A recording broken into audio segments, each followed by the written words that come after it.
Hey guys, this is Caleb with DSLR Video Shooter, and in this video we're talking about some things I saw and liked at NAB 2017.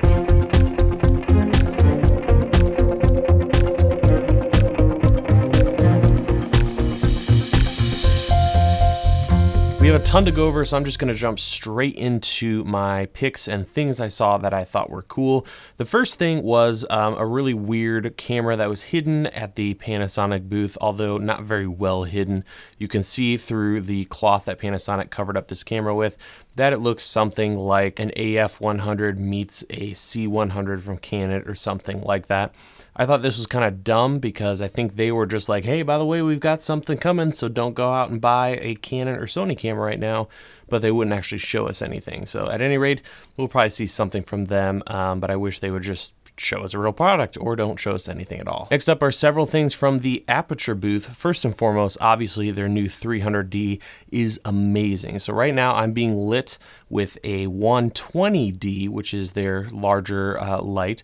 This one is 300D, so a little more than double the output. And right now I'm shooting this light through 2 layers of diffusion, and it's only at 60%. So that 300D is going to be stupid bright. And again this year, Aputure showed off their LS Mini 20D, which is a tiny version of the 120D. A nice spotty light that has a focusing lens as well as some nice barn doors. I actually have one right over here, and I'll be finishing up the review on that before long. So they talked about that. They also have a bicolor version of that coming very soon. And finally, they had some light modifiers, a smaller version of the light dome, which is what I use for all of my videos.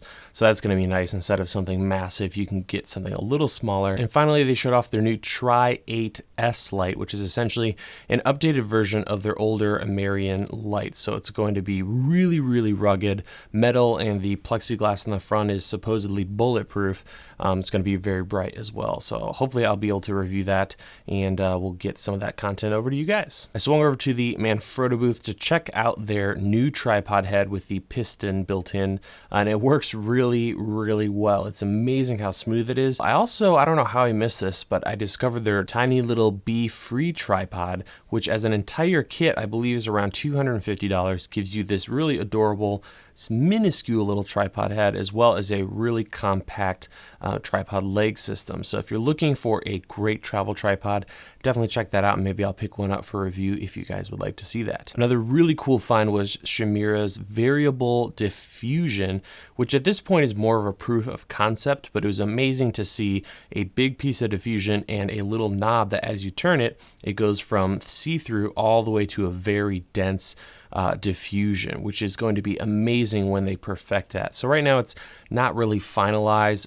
It's very rigid, so you can't really fold it up as much as normal diffusion, but someday I think we're going to see a lot of that on light panels and a way to quickly adjust how diffused or not diffused the light is. I'm also really excited about the new Sound Device MixPre 3 from Sound Devices. I'm planning on picking one up because I'm looking for a really solid all-around audio solution for these videos. Because I talk about different cameras and lenses, I'm constantly swapping out the camera that is, filming this stuff. So I can't rely on one particular camera system's audio, so I prefer to have an all-around, no matter what, I have that microphone and that preamp with whatever camera I slap on my tripod. So I'm planning on picking that up. Really exciting. 3 inputs, analog, everything. It's just going to be really great. So hopefully I can do a review of that before long. Next up is the iFootage booth, and they had a lot of exciting stuff this year that they showed off. The first and foremost is their new X2 Mini motion control system. I talked about this and a couple of these things in my collaboration with Max Yuriev. You can check that video out. But essentially it looks just like a normal slider, but it's actually a motion control system, full 3-axis, animated, manual, time-lapse, everything. But it's all built into this really compact system, and the cost is only going to be, I think, $1,100 for the kit, which is really exciting. I've always wanted to get into motion control, and I've almost purchased a couple different ones in the past, but cost is so expensive on these. So this unit is going to be really exciting to see what you can get for around $1,000. iFootage also have these amazing monopods that with one movement you can completely extend it. Works really well. They also have a really unique foot and head locking locking mechanism, so you can detach the feet and the head, put them together for a tiny little, tabletop tripod setup.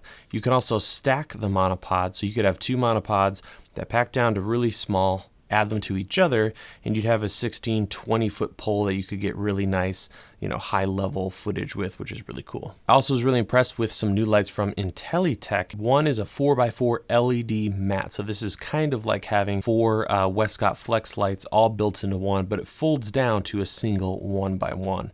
Really hoping I can get my hands on one before too long. It also has a softbox system with really nice frost diffusion, and it's crazy, crazy bright, bi-color, just an awesome looking light. So hopefully I can play with one of those before too long. And next up we have the Triad stands. These are kind of like music mic stands on steroids. So they look like music mic stands, but they're as heavy as C stands, and they can handle a ton of weight. I'm looking to pick up a couple of these and do some interesting videos on really compact YouTube setups with them. And I love the size. They pack down to, I think, around 14, 18 inches. Whereas C stands are just ridiculous to travel with. So looking forward to checking those out in the future. And last but not least, Small HD has their new Focus monitor. It's going to be around $100. Touchscreen, articulating arm built in, it auto flips, and it also will supply power from the monitor to the camera, which is really exciting. Looks like a fantastic option for those of us shooting on smaller cameras. So that is it for this video. I will have links to whatever I can find in the description below. Thank you guys so much for watching, and I will see you in the next video.